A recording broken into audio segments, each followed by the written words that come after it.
ဧကပုံဧကဒရက်စ်ထောင်ကိုရောက်တဲ့ချိန်မှာပဲဒီလင်ညာတို့ခစ်စတယ်ပြောမှာပါဒီတစ်ပတ်တုန်းကဧကပုံကျောင်းကိုတင်ဆက်ပေးခဲ့တာဆိုတော့ဒီတစ်ပတ်မှာတော့ဧကပုံနဲ့လမ်းကျောင်းမတူပေမဲ့ခေတ်တစ်ခုထဲမှာအရှင်းနောက်ပြိုင်ချမ်းခဲ့ကြတဲ့သူတယောက်ကျောင်းကိုတင်ဆက်ပေးတော့မှာဖြစ်ပါတယ်သူကတော့ဧကပုံလိုမျိုးစီးပွားရေးသမားမာဖီးယားကင်းပင်ပုံစံမျိုးသွားတာမဟုတ်ဘဲနဲ့ချမယ်ဖျဲမယ်ဆိုတဲ့အကြမ်းသီးတဲ့လုံးဝသွားတဲ့ဂန်စတာတယောက်ပဲဖြစ်ပါတယ်ခိုးရတိုက်ရဝက်ရတဲ့အကျင့်ကိုဝါသနာလိုပီဇာလိုဆွဲကပ်နေတဲ့သူကိုစောရနှက်ခမ်းနဲ့ရှင်ပြီးတော့မွေးတဲ့သူဆိုပြီးတော့ကျွန်တော်တို့မြန်မာနှက်ခတ်တာပေးတာမှာအယူရှိပါတယ်ခုကျွန်တော်ပြောပြမဲ့သူကလည်းအကပုံတို့လိုချမ်းသာခြင်းလို့အာနာမက်လို့မဟုတ်ဘဲနဲ့သူရဲ့ဝါသနာတသက်လေးကတော့ဓမြတိုက်တာပဲဖြစ်ပါတယ်သူကတော့ American သမိုင်းမှာနာမည်အကြီးဆုံး gangster တွေရဲ့တအူးဖြစ်တဲ့ John Dillinger ပဲဖြစ်ပါတယ်အကပုံအကဒရက်စ်ထောင်ကိုရောက်နေတဲ့အချိန်မှာ Dillinger တို့ခစ်စားတယ်လို့ပြောရမှာပါအားလုံးပဲမင်္ဂလာပါ89 launch ကနေပြန်လဲကြိုဆိုလိုက်ပါတယ်Marvel ကအကပုံတို့လိုမျိုးခေပြိုင် gangster တွေရဲ့ gangster universe တခုကို2026ခုနှစ်မှာ89 launch ကနေအပတ်စဉ်အပတ်တိုင်းတင်ဆက်သွားမှာဖြစ်ပါတယ်ဒီတစ်ပတ်မှာအလှည့်ကျသူကတော့ဓမြတိုက်ကျန်းနဲ့ John Dillinger ရဲ့အကြောင်းပဲဖြစ်ပါတယ်ဆောင်းမြော်ကြည့်ရှုပေးကြပါအောင်ဗျ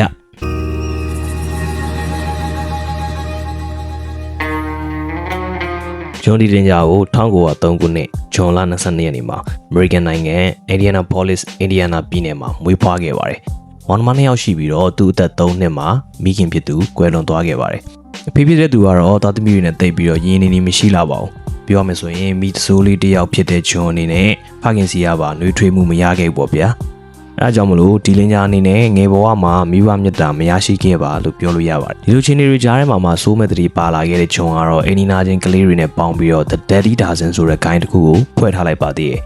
အဲ့ဒီဖွဲ့လေးကလေတုတ်တာတွေပါလှုပ်တက်ပြီးတော့ကြောင်မီတွေပါလည်းလူရက်ပါတယ်ဒါကြောင့်မလို့မြို့ထဲမှာခဏခဏတိုင်ခံနေရပြီးတော့နောက်ဆုံးမှာတော့သူတို့ဖွဲ့လေးကိုရဲလက်အပ်လိုက်ပါတယ်ဖမ်းခံရပေမဲ့ကလေးတွေဖြစ်တာတကြောင်ပြစ်မှုကြီးကြီးမားမားလည်းကျူးလွန်ထားတာမျိုးမရှိတဲ့အတွက်လွတ်ပေးလိုက်ပါတယ်ဒါပေမဲ့ဂျွန်ရဲ့ဖားသားကြီးကတော့သူသားတွေလိုမျိုးပျက်စီးနေရတာဟာပုံဝန်းကျင်မကောင်းလို့မျိုးကြီးပြကြီးရဲ့လွှမ်းမိုးမှုအရှိန်တွေကြောင့်ပဲဖြစ်မှာပဲဆိုပြီးတော့ Indianapolis ကနေပိုင်ဆိုင်သမျှတွေကိုရောင်းချပြီးတော့ Mossville မြို့ကိုပြောင်းရွှေ့လိုက်ပါတယ် Mossville မြို့က John Dillinger တို့ရဲ့မိသားစုခြေနေအရင်မဆိုးတဲ့တာမန်လက်တန်းသားခြေနေပါပဲသူဖေကလည်းနောက်အိမ်အောင်ပြုခဲ့ပေမဲ့ဗီဒီယိုဖြစ်သူကအမေရင်းလိုမျိုးသားသမီးတွေနဲ့မိသားစုရေးကိုဂယူးဆိုင်ရှာပါတယ်ဒါပေမဲ့လည်းစိုးနေတာတော့ Dillinger ပါDillinger ကတော့အချင်းဟောင်းနေမဖြောင်းနိုင်ခဲ့ပါဘူးအသက်ရောက်တဲ့ Mossville မှာလည်းတကယ်ချင်းနေစုပြီးတော့ပတ်မွေနေပါတယ်သူအသက်16နှစ်မှာကျောင်းတက်ရတာပြင်းလို့ဆိုပြီးတော့အပြင်မှာပဲပတ်စံရှာဖို့ကျောင်းထွက်လိုက်ပါတယ်ကျောင်းထွက်ပြီးတဲ့နောက်မှာတော့အနီးနားကစက်ရုံတစ်ခုမှာအလုပ်ဝင်လုပ်နေလိုက်ပါတယ်ချမ်းတော်ချမ်းသာခြင်းပဲမဲ့ပတ်စံကိုယူသသားမရှာခြင်းဘူးပေါ့ဗျာသူဝါသနာပါတဲ့ဒုစရိုက်လုပ်ငန်းနဲ့ပဲပတ်စံရှာဖို့ရည်မှန်းထားပါတယ်ဒါပေမဲ့ဒုစရိုက်လောကဂန်းတွေဘာတွေနဲ့လည်းမချိတ်ဆက်မိသေးတဲ့အတွက်သူလုံနိုင်တာကတော့အလွန်ဆုံးခိုးရလောက်ပဲလို့ပြောရရှိပါသေးတယ်ဒီလိုနဲ့1921ခုနှစ်မှာကားခိုးတာလူမိသွားတဲ့အခါမှာဖမ်းခံရမှာဆိုလို့ရည်တက်ထဲကိုပြေးဝင်လိုက်ပါတယ်ဘလို့လဲလို့ဆိုပြီးတော့မှကြောင်းတောင်ထွက်ထားတဲ့ဂျွန်အတွက်ကတော့ရည်တက်လိုမျိုးအစာပေါင်းများစွာစီကံတင်းကျပ်တဲ့နေရာမှာဘလို့မှအဆင်မပြေပြန်ပါဘူးဒီလိုနဲ့သူတာဝန်ထမ်းဆောင်နေတဲ့တင်မော်လဲကြောက်ချတော့တခါတည်းထွက်ပြေးလာပါတော့တယ်မင်းတို့ရည်တက်ကြီးကိုတော့နောက်လည်းမလာတော့ဘူးလာလည်းမနောက်တော့ဘူးဆိုပြီးတော့ရည်တက်ကနေ dishonorably discharge လုပ်လိုက်ပါတယ်မြန်မာလိုပြောမယ်ဆိုရင်တော့တက်ပြေးပေါ့ဗျာMossville မြို့ကိုပြန်ရောက်ပြီးတော့မှ Bear နဲ့လက်ထပ်လိုက်ပါတယ်။အိမ်အောင်တဲ့ဘဝကိုရောက်ပြီးတော့လည်းလှုပ်လက်မဲ့ဖြစ်နေတဲ့အတွက်အပြောင်းလဲဖြစ်အောင် Bear ရဲ့မြို့ကိုလိုက်သွားပါတယ်။အဲ့လိုမျိုးလိုက်သွားတာကပဲကန်ဂျမားဂျွန်ကို gangster ဖြစ်အောင်အစပြိုးလိုက်တယ်လို့ပြောရမှာပါ။အဲ့မြို့မှာ S Singleton ဆိုတဲ့လူနဲ့တွေ့ပါတယ်။သူကဘိုးတော်တယောက်စီကနေဓမြတိုက်လို့ရတယ်ဆိုပြီးတော့မှဂျွန်ကိုလက်ထောက်ချပြီးတော့ကွက်ချပါတယ်။သူတို့ဓမြတိုက်မဲ့ဘိုးတော်ကဈေးတဲ့တူပါအဲ့ဘိုးတော့ဈေးသွားရောက်မဲ့လမ်းမှာတနက်ပြပြီးတော့ဂျွန်ကလူမယ်စင်ဂလီတန်ကတော့ဟိုဘက်လမ်းမှာကားဆောင်နေမယ်ဆိုပြီးတော့မှစီစဉ်ထားပါတယ်အဲ့လိုနဲ့ပဲစီစဉ်ထားတဲ့အတိုင်းဓမြတိုက်ကြသည်ပေါ့ဗျာဖြစ်ရှင်တော့ရှော့ရှုပြီးမသွားဘဲနဲ့ဘိုးတော့ပြန်ခုခံတာနဲ့နဘက်တက်ရပါတော့တယ်လူရင်းထွေးနဘန်းတက်ရင်းနဲ့ပဲမတော်တဆတနက်မောင်းကပြုတ်သွားပါတယ်ဘိုးတော့မထိပါဘူးဒါပေမဲ့တနက်တန်ထွက်သွားပြီးဆိုတော့ဂျွန်ကစင်ဂလီတန်ရှိရဲ့ကားစီကိုပြေးပါတယ်သစ္စာရှိရှာတဲ့စင်ဂလီတန်ကလည်းအမှုပတ်မှာကြောက်လို့ပြေးတဲ့အတွက်ဂျွန်တယောက်တည်းဖမ်းခံလိုက်ရပါတယ်ဂျုံးစစ်စစ်တော့တရလူရှိနေကဂျုံလိုသားဖား2ယောက်ကိုဂျင်းထဲပါတယ်ဂျင်းထဲပုံကဂျုံနေနဲ့ရှိနေမငားပဲနဲ့အပြစ်ရှိကြောင်းဝန်ခံလိုက်မယ်ဆိုရင်ရာဇဝတ်မှုမှတ်တမ်းမရှိတဲ့အတွက်လွတ်မှာပဲလို့ပြောပါတယ်အဲ့လိုရှိနေစကားကိုယုံသားလိုက်တာဂျုံဒီလင်နာတယောက်1220အထိကျသွားပါတော့တယ်တစ်ဖက်ကစင်ဂလီတန်ကတော့ရှိနေငားပြီးခုခံခဲ့တဲ့အတွက်2နှစ်ပဲကျလိုက်ပါတယ်ဒီလိုမျိုးနှစ်ရှိပြည့်တယ်နဲ့ထောင်တန်းချခံလိုက်ရတာကဂျွန်ဒီလင်ဂျာဆိုပြီးတော့မှနာမည်ကြီးလာဖို့အတွက်လမ်းစာပြိုးလိုက်တာပဲဖြစ်ပါတယ်ထောင်ထဲမှာဂျွန်ဟာသူ့ထက်အရင်ရောက်နေတဲ့ဝိုင်းရင်တပါရင်ဆရာကောင်းတွေနဲ့တွေ့ပြီးတော့ပညာရေးသင်ယူရင်း ထောင်ကနေလို့ရင်ဘန်တွေကိုဓမြတိုက်ဖို့အတွက်ပလန်တွေဆွဲလိုက်ကြပါတယ်သူသဖြင့်ဖီယာပုံဗန်မီတာတို့နဲ့သွေးတောင်းညီကိုလိုဖြစ်လာပါတယ်ထောင်ချနေတဲ့တော့တွင်မှာဒီလင်ဂျာဟာမိန်းမနဲ့ကွာရှင်းပြီးတဲခွဲခဲ့ရသလိုကျင်းစာရိုက်တာထောက်ခံချက်လည်းမရတဲ့အတွက်ကြောင့်မို့ထောင်လျှော့ရမရခဲ့ပါဘူးဒါပေမဲ့ထောင်ချပြီးတော့9နှစ်ကြာသူ့ရဲ့မိတို့ရဲ့တဲတန်ဖြစ်နေတဲ့အချိန်စာလာတော့အဖြစ်ဆိုပြီးတော့ထောင်ကနေလွှတ်လိုက်ပါတယ်ပြင်ရောက်ချင်းမှာဒီလင်ဂျာဟာသူ့ရဲ့သွေးတောက်တွေဖြစ်တဲ့ဖီယာပုံဗန်မီတာတို့နဲ့ဆွဲထားတဲ့အစီအစဉ်တွေကိုအကောင့်ထဲစဖော်ပါတယ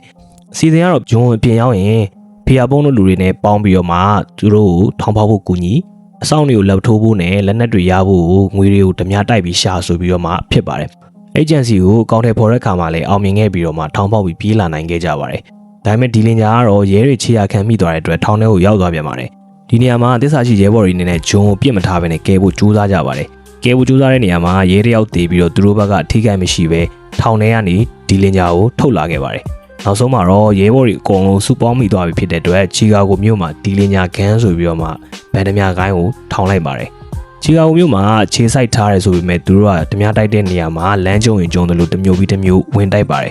ဥပမာဆိုရင်ဖလော်ရီဒါမှာတိုက်ပြီးရင်ဇက်တိုက်ဆိုသလိုပဲနောက်တစ်မျိုးကိုဝင်တိုက်သွားပါတယ်အချိန်တူတူနဲ့ဓမြလိုက်တိုက်တယ်ဆိုပေမဲ့တတိထောက်ထားမကြံတဲ့အတွက်ရဲရီလည်းအောင်းတက်နဲ့ကြိတ်ခံလိုက်ရတာများပါတယ်သူတို့ကအစိုးရပိုင်ဗန်တွေကိုပဲဓမြတိုက်ပြီးတော့ပြည်သူလူထုရဲ့ငွေတွေကိုမထိတဲ့အတွက်လည်းလူလူကြားထဲမှာ Robin Hood လိုမျိုးထင်ရှားလာပါတယ်။နောက်ပြီးတော့အဲ့ကာလာက American စီးပွားရေးသမိုင်းမှာ Great Depression ဆိုတဲ့စီးပွားရေးပြတ်ကတ်ကာလာကြီးဖြစ်နေတဲ့အတွက်လူတို့ကလည်းသူတို့ရဲ့ငွေတွေကိုမတရားယူထားတဲ့ဘန်တွေဆိုပြီးတော့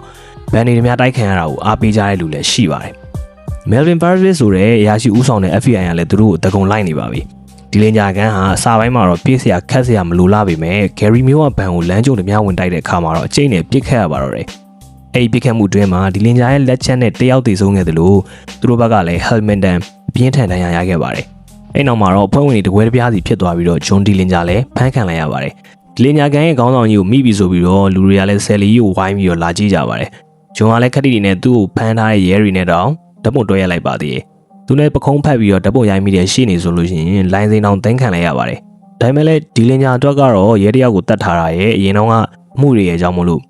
့ထောင်ရန်တက်နဲ့တေတန်လွဲပြီးတော့တခြားရွေးစရာမရှိပါဘူး။အားကြောင့်မလို့ထောင်ကနေထွက်ပြေးဖို့ကြံရပါတော့တယ်။တရားရင်ဆိုင်နေစဉ်အတွင်းမှာလည်းဒီလင်ညာကိုလုံခြုံရေးတင်းကျပ်ပြီးတော့ထွက်ပြေးဖို့မဖြစ်နိုင်တဲ့ Crown Point Prison မှာထိန်းသိမ်းထားလိုက်ပါတယ်။သူများတွေတော့ထွက်ပြေးဖို့မဖြစ်နိုင်ပေမဲ့ဒီလင်ညာအတွက်ကတော့ကလေးကစားစရာတစ်ခုတတ်တာပါပဲ။ထောင်ကနေတရားရုံးကိုခေါ်သွားတဲ့နေ့မှာဒီလင်ညာဟာလမ်းမှာတစ်သားတစ်နက်အတူနဲ့ချင်းချောက်ရဲကိုဆွဲချပြီးတော့ကားနဲ့ချီကာဂိုမြို့ကိုထွက်ပြေးပါတယ်။ချီကာဂိုမြို့ကိုရောက်ချင်းမှာပဲလူအစ်စုပြီးတော့ဂိုင်းတစ်ထောင်လိုက်ပါတယ်။အဲ့ခိုင်းကတော့အရင်ဒီလင်ညာကန်လို့လူမတန်ပဲနဲ့ရားတဲ့လူရှိတဲ့လူကိုဆွဲခေါ်ထားတာဖြစ်တဲ့ကြောင့်မလို့ရေးချင်းမမီတဲ့သူတွေစိုက်ကိုဘက်တွေလည်းပါလာပါတယ်မလာတလာရဲနဲ့သူတို့ကပြည်နယ်၄ခုကဘန်6ခုကိုခြေရလိုက်ရမကြံပဲနဲ့ဓမြတိုက်ပြီးပါပြီဒီတစ်ခါမှာတော့အိုင်ဝါဘန်ကိုဝင်စီးတော့မှရဲတွေနဲ့အပြစ်ခတ်တွေဖြစ်ပြီးတော့မှဒီလင်ညာတယောက်ဒဏ်ရာတွေကြီးကျယ်ရလာပါတယ်အဲအကြောင်းမလို့လီတဲဘိုဟီးမီးယားဆိုတဲ့တဲခိုခန်းမှာခဏပုံခုန်နေလိုက်ပါတယ်ပိုင်ရှင်ကသူတို့ကိုတိတာကြောင်းမလို့ရဲကိုသတင်းပေးလိုက်တဲ့အခါမှာညနေဘက်မှာ FBI ကမောင်ရိပ်ခိုပြီးစောင့်နေတော့လူ3ယောက်ထွက်လာတဲ့အခါမှာဒီလင်ဂျာတို့ထင်ပြီးပြစ်ချလိုက်ပါတယ်။ဒါပေမဲ့သူတို့ပြစ်လိုက်တဲ့လူ3ယောက်ကတာမန်ပြည်သူတွေပဲဖြစ်နေခဲ့ပါတယ်။တနက်တန်တွေကြားလိုက်ရတဲ့ချိန်မှာဒီလင်ဂျာတို့ကရဲရီလာပြီဆိုတာသိတော့ပြေးပါတော့တယ်။အဲဒါကြောင့်မလို့ FBI ရာဇဝတ်သားတွေကိုမမီဘဲနဲ့ပြည်သူတွေကိုပြစ်တက်မိတဲ့အတွက်အတော်လေးကိုမျက်နှာပြတ်ခဲ့ရပါတယ်။နောက်ဆုံးမှာတော့ဒီလင်ဂျာကိုဒေါ်လာ1000နဲ့ Public Enemy No. 1ဆိုပြီးသတ်မှတ်ပြီးတော့ကိုနှိမ်နှင်းမှုကြိုးစားလာပါတယ်။ဒီလင်ဂျာကလည်းဘမ်းမခံရအောင်မျက်နှာကို surgery လုပ်ပြလိုက်ပါတယ်။1934ခုနှစ်ဇွန်လ30ဟာတာမန်ရက်တရက်လို့ထင်စရာရှိပေမဲ့ကျွန်တော်ရဲ့ဇက်လိုက်ကြီးဂျွန်ဒီလင်ဂျာရဲ့နောက်ဆုံးသောဗန်ဒမြတိုက်မှုပဲဖြစ်ပါတယ်။နောက်ဆုံးစက်သိမ်းပိုင်းဖြစ်တဲ့အတွက်ဇလန်လည်းခက်ကြမ်းကြမ်းလေးတော့ဖြစ်သွားပါတယ်။အင်ဒီယာနာပြည်နယ်ဆောက်ဘန်းမြို့ကဘန်တစ်ခုကိုဂျွန်ရဲ့ဖန်မီတာရဲ့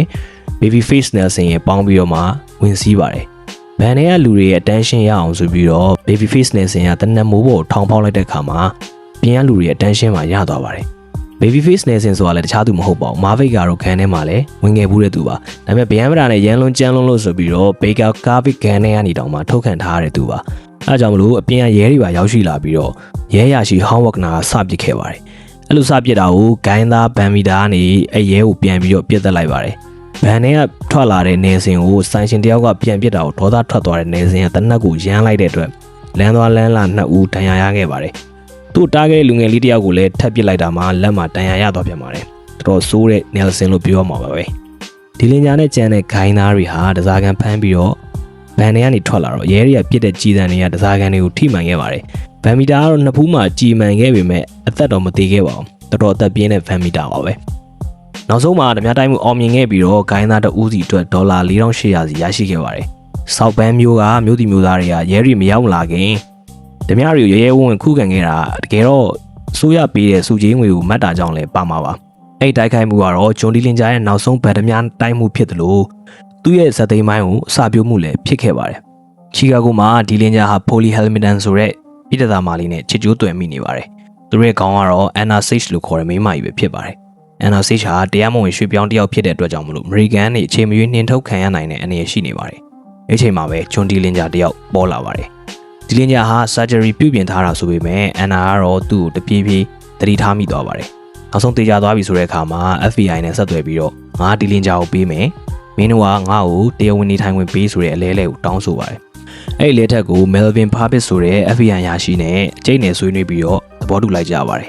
ဒီလိုနဲ့ဇူလိုင်22 1934ခုနှစ်မှာဒီလင်ဂျာရဲ့ Anna ရဲ့ပိုလီရဲ့ဟာ Chicago Biograph Theater မှာရုပ်ရှင်သွားကြည့်ကြပါတယ်အဲအကြောင်းကို Anna Purvis ကိုသတင်းပေးထားပြီးတော့မှလူမားမှာဆိုလို့သူမအနေနဲ့လိမ္မော်ရောင်ဝတ်စုံဝတ်ခဲ့မယ်ဆိုပြီးတော့အတိအကျသတင်းပေးထားတာပါစကားပြီးတဲ့နောက်မှာတော့ဝင်ပေါက်တွေကိုပိတ်ဆို့ပြီးတော့ဒီလင်ဂျာကိုဖမ်းပါတယ်ပိတ်ဖမ်းခံလိုက်ရတာဆိုတာတည်သွားတဲ့အတွက်ထွက်ပြေးတဲ့အခါမှာလည်းအသေးပြစ်ပြီးတော့မှဖမ်းဆီးခံလိုက်ရပါတယ်ဒီလင်ဂျာလည်းတခါတည်းတက်ပြောက်သွားပါတော့တယ်ဂျွန်ကိုဖမ်းမိပြီဆိုတဲ့သတင်းကြားတဲ့အခါမှာလူတွေတော်တော်များများလာကြည့်ကြပါတယ်ချို့ဆိုရင်အမှတ်တရအနေနဲ့လောင်ကနေထွက်လာတဲ့သွေးတွေကိုလက်ကင်ပေါ်ကနေတုပ်ပြီးတော့တိန်းတောင်တင်ထားလိုက်ကြပါသေးတယ်။ဘာပဲပြောမြန်မာပြည်ကဇော်ဝင်းထုတ်ချွေးဆူနေတဲ့လက်ကင်ပေါ်ဟာဆိုပြီးတော့ကြွကြွိတ်တဲ့ထဲသိန်းနဲ့ဘယ်ရီလောက်တော့မစိုးသေးဘူးလို့ပြောအောင်ပါပါ။ FBI ကလည်းအလောင်းကိုတရက်ကျော်တဲ့ဒီလူတို့ကိုပြသပြီးတော့မှမြင်မြုံလိုက်ပါတယ်။ဒီလေကြားရဲ့ဘဝကိုနောက်ပြန်ကြည့်မယ်ဆိုရင်သူ့ရဲ့ဗီဇကိုကစိုးသွမ်းကျင်နေခဲ့တာဆိုပေမဲ့သူ့ကိုနှစ်ရှည်ထောင်ဒဏ်ချလိုက်တာကလည်းအများတယောက်ဖြစ်လာအောင်အဓိကတွန်းပို့လိုက်တာဆိုရင်လည်းညှင်းလို့ရမှာမထင်ပါဘူး။ပြည်တယ်နဲ့ပြည်မှုမမျှတာတဲ့ပြဿနာဟာအသေးဖွဲလေးမဟုတ်ဘူးဆိုတာဂျွန်ဒီလင်ဂျာရဲ့ဖြစ်ရပ်ကနေမိမောင်းထိုးပြနေပါတယ်။ဘာဖြစ်ဖြစ်ဂျွန်ဒီလင်ဂျာဟာ American Gangster Kid တစ်ခုရဲ့ icon တစ်ခုဖြစ်လာခဲ့တယ်လို့သူ့ရဲ့တည်ဆုံးမှုဟာလည်း American Gangster Kid တစ်ခုပြီးဆုံးခြင်းကိုကိုစားပြုနေပါတယ်။အားလုံးကိုကျေးဇူးတင်ပါတယ်။